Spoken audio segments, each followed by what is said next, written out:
If you want to change your life, you must first change your heart. Your life will not change if your heart has not changed. If I put a pig here now, and I put the pig here, and let me say I decorate this place with flowers, with everything, and I put pig here, and in the next 30 minutes, all this place will have become scattered. Why? Because there is a pig in the pig that make the pig behave like a pig. If someone is not born again, there is a life already in him already. So the heart cannot change. It is when someone has the life of Christ in him that it can change. So nobody can change except a life of Christ is better than them. So God told Nicodemus, except you are born again. That is the beginning. If you like, go and learn Greek and Hebrew. If you are not born again, your life cannot change. So it first has to do with like a reignite of a new life. Many people are not born again. They just go to church, then they give them position. Okay, you become head of protocol. And they just accept it. And for 20 years, they just found out that they are working in church, and they have evidence to show for it, and that was it. They are not really born again. But a time will come in your life whereby you'll be like, am I really born again? To be born again means that you are born again. You are born by the Spirit. Then number 2, you want to change your heart, you have to watch what you listen to consistently. Because what you listen to consistently is what make up your mind.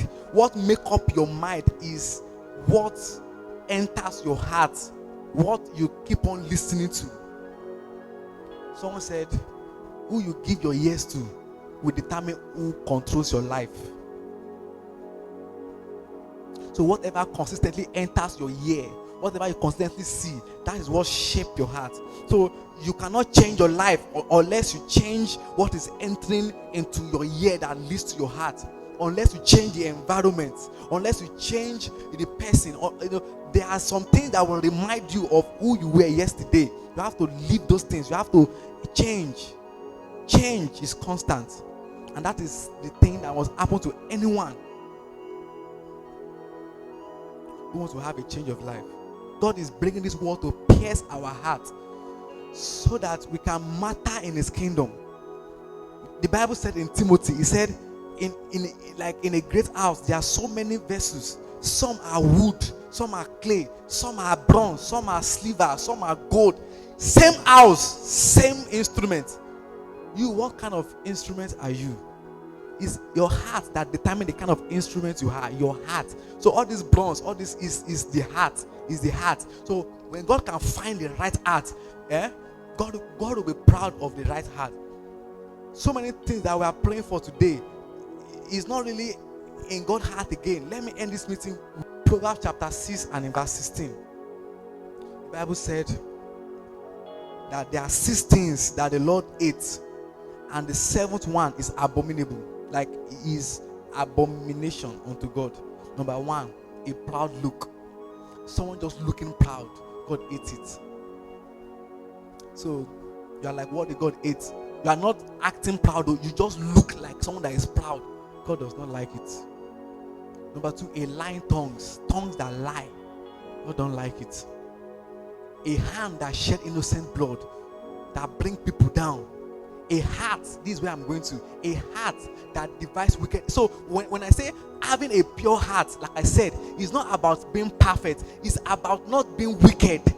Not being wicked. That there is no wickedness. So Peter, even though he denied Jesus Christ, you will think Jesus Christ will come and we just tell Peter, I'm no more using you again. I will find a replacement. It's still that same Peter that Christ used, because God was looking at his heart.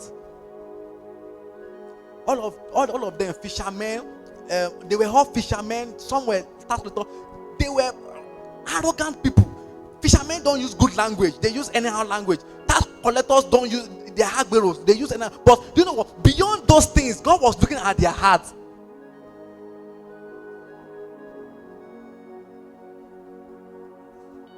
I don't want God to keep on promoting people in the other world.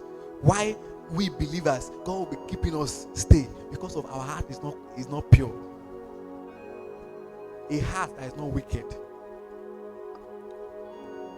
So my submission to us this night is that There is so much that God wants to do with our life. And God is not mad at us. He's not waiting for us to be perfect before He will use us. You'll be surprised why God is using some people. Themselves will acknowledge that I'm not a perfect person. Even you yourself will see that they're not perfect. They get angry. They even have loss. But there is something God is saying that is making Him using them. Your heart. While you are sitting down there, you will sing that song and you will pray for your heart. If God can achieve this surgical work, God can perform a surgical work, like a surgery. God can perform a surgical work in your heart tonight. I'm telling you, you'll be surprised at it. God wants to give you influence. God wants to promote you. God wants to bless you. God wants to give you husband. Some people, the reason why God has not given them husband is because sometimes, the last relationship that they entered, the guy actually, make them feel bad. And the reason why they want husband is so that they can prove to the guy that they will still get married. Even some guys too, they want to pepper the lady that said they don't have money. So the guy brought up with them because they don't have money. So they want to get money. They want to travel abroad. They want to just make ends meet and have a car so that they will marry someone and pepper. It's not about having a good life and promoting. It's about peppering someone. Peppering someone. And God will be like, see, you are still joking with destiny. Let your heart be pure so your destiny can be right. Leave all this childish play and make your heart right before Him. And look at the beauty that He will put upon your heart. Don't let anybody clap for you people can clap for you to your grave. They can clap for you and when God stops helping you, you will find someone else that God is helping and follow. So you are the one that will make your own heart right before God. Bible says God resists the proud and give grace to the humble. That means if God is the one resisting you, it's bad. If God is the one resisting a man, it's very bad. At least if it is people who are resisting a man, the person will go and pray. If it is witches and wizards, the person will go and pray, Lord, every witch in my father's house die. But if it's God resisting you, who will you pray to kill God? Who will you pray to kill God? Because God self is the one that is behind your problem. And it's scriptural. God resists proud hearts and He gives grace to those who are humble. So if I were you, after this meeting, I will make a decision that I will not live my life to please men. I will live my life to please God.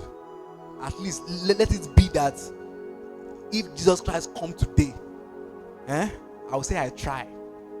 I may not be perfect, but at least I tried. At least I tried. I tried my best. It's only that this is how I could see. It should not be that there is something I'm hiding. Because there's nothing you're hiding from God. He's seeing everything. You're not hiding anything. He's seeing everything. So you are the one that will just put your heart to God.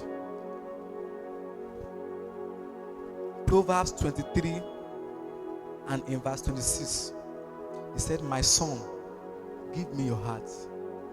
And you give God your heart in this place. This is not about man of God. This is not about prayer warrior. This is not about, this is about destiny. My son, my daughter, give me your heart.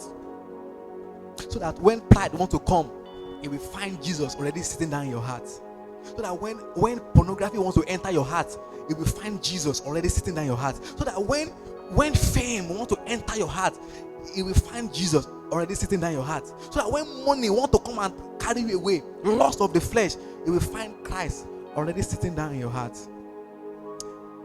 Everybody will sing that song. Don't stand up, just sit down. Reflect on everything I've said. The future is in your heart. Your destiny is in your heart. It's not far. I know you are praying, Lord, change my destiny. Pray, Lord, change my heart. If God change your heart, your destiny is smoothing. If David will spend time praying for his heart, that's why God said he's a man after my heart. That's why God can choose. He's not perfect. You can see, I'm using his case story. He did murder. He killed somebody. If he had adultery. So he is not perfect. But why is it that God choose him? The heart.